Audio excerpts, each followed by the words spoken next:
Building a logo library, part 1.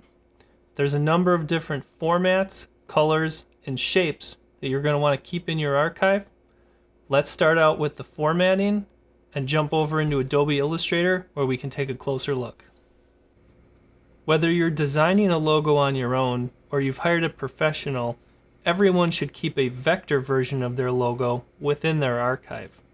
Some common vector formats include Adobe Illustrator or AI, EPS files, or SVGs.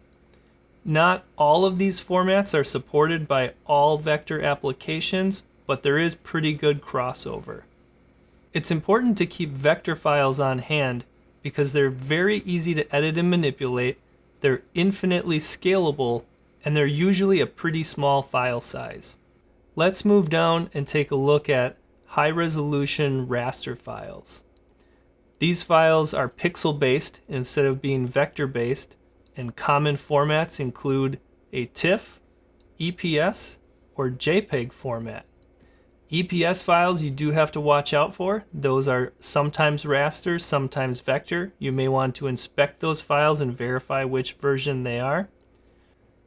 Now, high-resolution raster images being pixel-based do have limitations on scale and are often very large file sizes, the advantage being lots of programs and lots of vendors are able to work with them, though they're not very easy to edit. Let's move on to low-resolution raster images. These typically are highly compressed and low in quality. Common formats include PNG, GIF, or JPEG. The advantage to these files is largely that they're widely accepted on many platforms, they're easy to upload to the web, and they're usually very, very small file sizes. These are great for social media, attaching to emails. However, as you can see in my example, the quality is not great. And if you try to scale them up too far, you'll begin to see these pixels and color fringing, which is usually not desirable. Now, there are a few other formats available for logo use, but what I've shown covers all of the most commonly used and the most commonly accepted formats.